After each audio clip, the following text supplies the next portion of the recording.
മക്കളെ, പലരും ബയോളജിയിൽ ചിലപ്പോൾ ഒരു 300 മാർക്ക് വാങ്ങിക്കുന്നുണ്ടാവും, അല്ലെങ്കിൽ ഒരു 250 മാർക്ക് വാങ്ങിക്കുന്നുണ്ടാവും, 280 വാങ്ങിക്കുന്നുണ്ടാവും. എന്നിട്ട് പറയും ബയോളജി ഞാൻ ഭയങ്കര സ്ട്രോങ് ആണ്.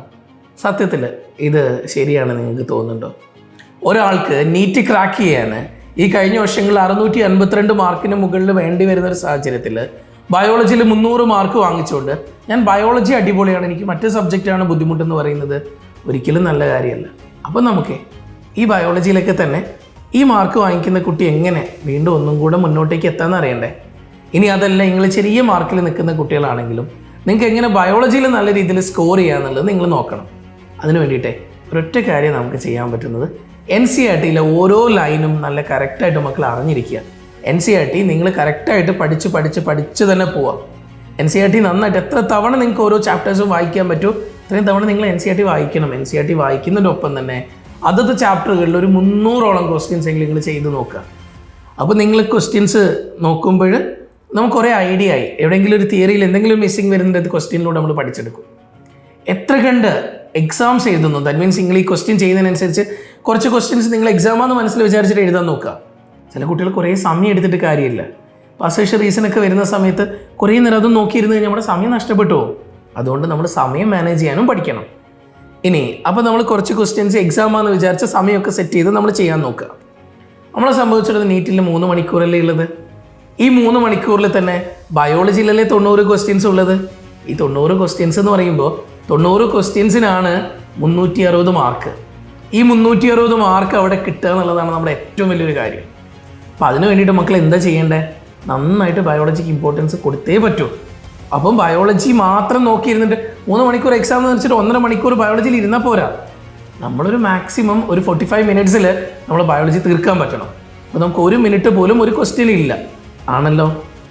അപ്പോൾ നമുക്ക് 1 മിനിറ്റിൽ 2 ക്വസ്റ്റ്യൻസ് എങ്കിലും ചെയ്യേണ്ടി വരും. ആ രീതിയിൽ നമ്മൾ സ്പീഡ് ആവണമെങ്കിൽ മക്കൾ എന്തിനാ ക്വസ്റ്റ്യൻസ് ചെയ്തുകൊണ്ടേയിരിക്കണം. ഇടയ്ക്കിടയ്ക്ക് എത്ര കണ്ട് ക്വസ്റ്റ്യൻസ് നിങ്ങൾ ചെയ്യുന്നോ അത്ര കണ്ട് നിങ്ങൾ സെറ്റാവും. അപ്പോൾ ഉറപ്പായിട്ടും കുറേ ക്വസ്റ്റ്യൻസ് ചെയ്യാൻ ശ്രമിക്കണം. നല്ലതുപോലെ ക്വസ്റ്റ്യൻസ് ചെയ്തുകൊണ്ടിരിക്കുക. ഇനിയില്ലേ നിങ്ങൾ എക്സാം വന്ന് പ്ലാൻ ചെയ്തുകൊണ്ട് നിങ്ങൾ എക്സാം പോലെ ക്വസ്റ്റ്യൻസ് പ്രാക്ടീസ് ചെയ്യുക. അപ്പോഴാണ് നമ്മൾ സെറ്റാവുന്നത്. ഇനിയില്ലേ നിങ്ങൾ ഓരോ ചാപ്റ്ററൊക്കെ പഠിച്ച് കഴിയുമ്പോൾ ക്വസ്റ്റ്യൻസും ചെയ്ത് കഴിയുമ്പോൾ ഒന്ന് ബുക്ക് അടച്ചു വെക്കുക, റീകളക്ട് ചെയ്യാൻ ശ്രമിക്കുക.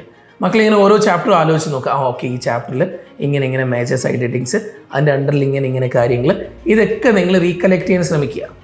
നിങ്ങൾ 10 തവണ ഇരുന്ന് വായിക്കുന്നതിന് തുല്യമാണ് ഒരു തവണ എൻ്റെ മക്കളത് റീകളക്ട് ചെയ്യാൻ ശ്രമിക്കുന്നത്.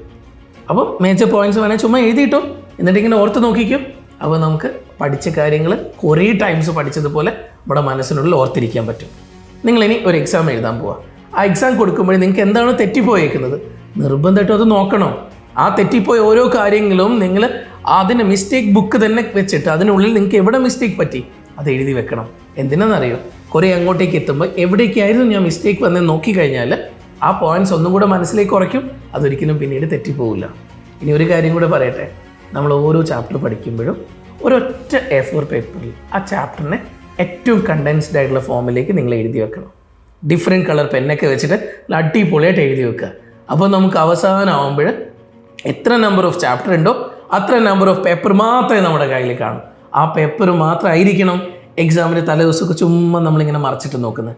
ഇത് ഇടയ്ക്കിടയ്ക്ക് മറിച്ചിടാൻ പറ്റും. ഇടയ്ക്കിടയ്ക്ക് നോക്കുമ്പോൾ നമ്മൾ അത്രയും ആ ചാപ്റ്ററിനെ ഒന്ന് റിവൈസ് ചെയ്യാൻ ശ്രമിച്ചുകൊണ്ടേയിരിക്കും. എത്ര കണ്ട് റിവിഷൻസ് എടുക്കുന്നോ, എത്ര കണ്ട് എക്സാംസ് എടുക്കുന്നോ അത്ര കണ്ട് നമ്മുടെ സ്കോർ ഇൻക്രീസ് ആവും. അപ്പം ഇനി 300-ൽ നിൽക്കാനല്ല നമ്മൾ നോക്കേണ്ടത്. 300 310 ആക്കണം, 310 320 ആക്കണം. അങ്ങനെ ഓരോ ആഴ്ചയിലും കൂട്ടി അവസാനമാകുമ്പോഴേക്ക് നിങ്ങൾ 360-ൽ 1 മാർക്ക് പോലും കുറഞ്ഞു പോകാതെ നമ്മൾ മുന്നോട്ടേക്ക് പോകാൻ പഠിക്കണം. അപ്പോൾ ബയോളജി ഇനി സെറ്റാക്കൂലേ? ഇനി ഒന്നും ആലോചിക്കേണ്ട, നല്ല മക്കളായിട്ടിരുന്നു അടിപൊളിയായിട്ട് ബയോ അങ്ങോട്ട് പഠിക്കുക, ഫുൾ മാർക്ക് വാങ്ങിക്കാൻ നോക്കുക. ഓക്കെ.